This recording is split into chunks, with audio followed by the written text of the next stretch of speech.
You know, before we do a little bit of the astrology, I wanted to share with you this thing that happened this week. There's a woman in the forum named Barbara, and she wrote me this note out of the blue, and she reminded me of something that I haven't thought about probably in 30 years.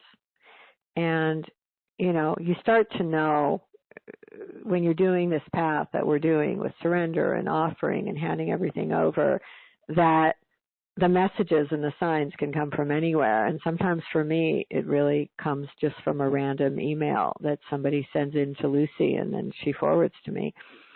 So Barbara was reminding me that there was this metaphysical teacher in the 1930s and 40s named Emmet Fox, who I used to read, you know, back, God, in college. I think I discovered him, so it's probably like, you know, way back. Anyway, he had, you can Google him if you're curious. I believe he was Irish. And he had he wrote a lot of books, but he had a particular piece of writing that, again, I probably read in college. And now here it is all these years ago. She was reminding me of this piece of writing called The Golden Key. And what the Golden Key basically says, I'll post it on the Facebook page after this is over, but also you can easily Google it, and it's, you know, you get different write-ups of it all over the page, all over the web. But the basic premise of the Golden Key is very harmonious with this work that we're doing here, is that you can offer to the divine. This is what we're about. We're taking problems, issues, whatever is going on the whole life, and offering it to this great force of love.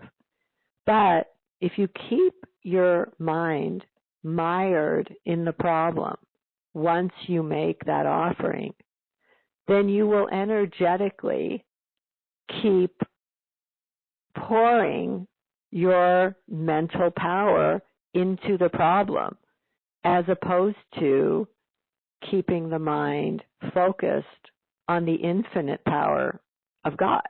And so I'll read you, I'll read you the core of what he said, and then, I see that I would add something to what he said, but let me read you his, this original paragraph, where he says, as for the actual method of working the Golden Key, it's simplicity itself.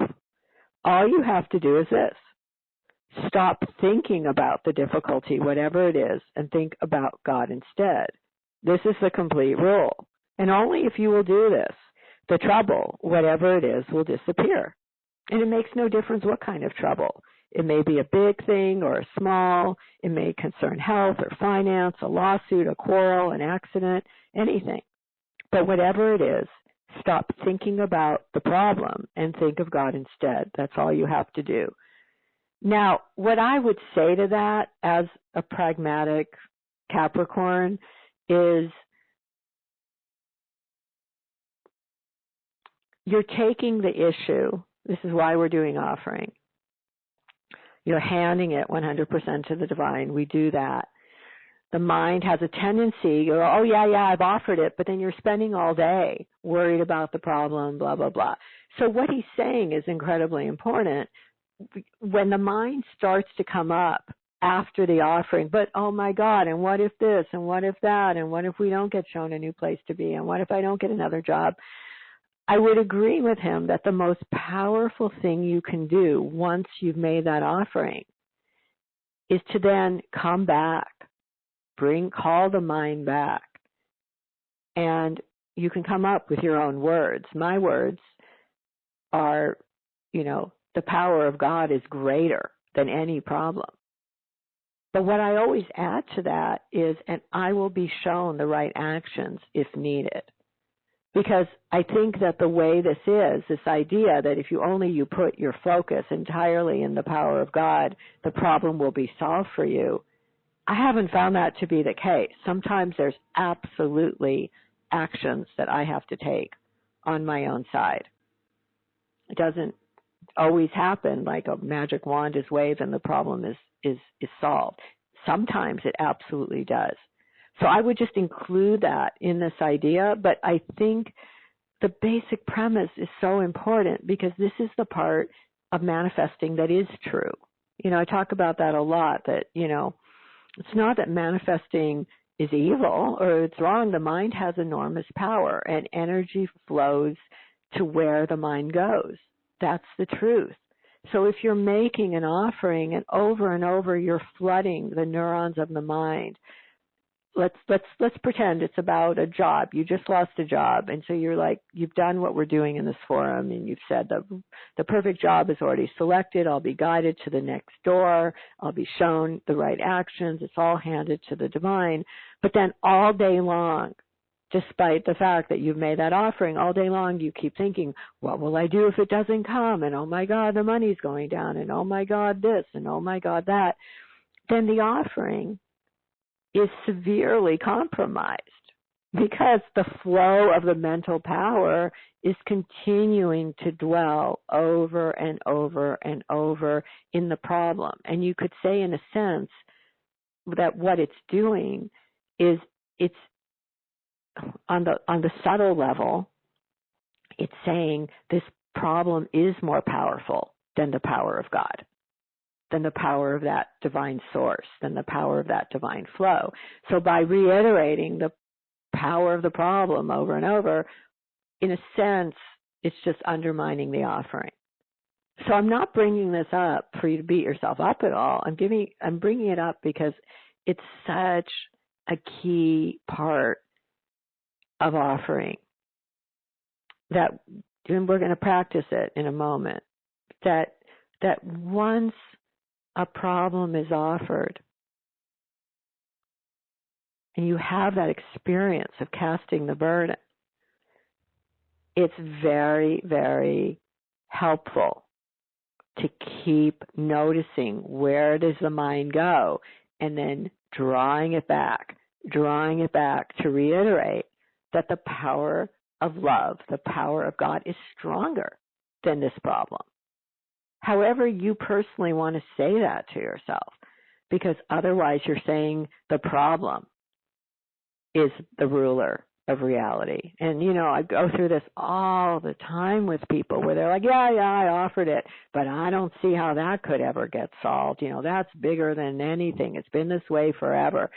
So what they're doing is energetically reaffirming the problem over and over and over all day long. And in a sense, the offering is shallow. When you're reiterating the power of the divine, the offering goes deeper and deeper and deeper. You're changing the neurons in the mind to be open to the solutions. You're basically resting in the place of the solution without even knowing how the heck the divine is going to bring it. Doesn't matter. Or what actions you're going to be shown. Doesn't matter. So I wanted to try that with you. Like I say, if you want to read the entire little treatise, just Google it online, The Golden Key by Emmet Fox. But let's go in. I want to do a short meditation and let you feel this with some topic going on in your life that's driving you absolutely bonkers right now, which may well be happening under the eclipses. And just let you feel that experience of a deeper offering. So just focusing on your breath.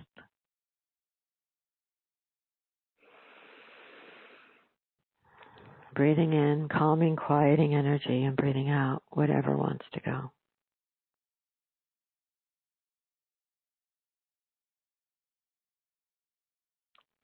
And focusing at your heart, feeling the presence at your heart in the now of your own great self. However you imagine that. You may see a form of the deity, or you may just see light. You may just feel spaciousness. And let come into your mind a problem that's truly been a burden. Your mind may truly even if you've offered in the past, have no idea how this is going to be solved yet. And imagine that you can take this problem, you're holding it in both of your hands, and you are giving it. Sometimes like you're putting your palms to the sky and you're handing it over to this divine in your own heart. And you're saying, it is yours now. It is offered.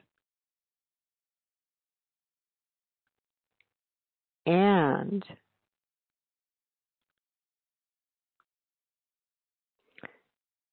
let me know from the deepest part of my being that your power is greater than this problem. Let me begin to train my mind to know this, that your power is greater than this problem. And just have the experience that you're offering it over, but you're resting in this inner divine power, divine source. That when the mind throughout the day starts to say, oh, but what about this and what about that and what will happen and what if it doesn't get solved, you immediately come back. You're in your heart. The power of the divine is stronger than any outer circumstance, any outer problem. You can even ask the help of the inner divine to keep anchoring you in that knowledge.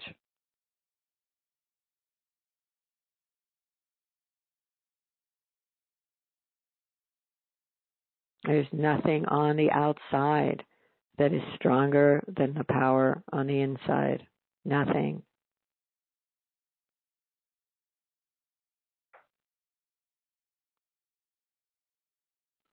And then as you're ready, you can slowly come back out.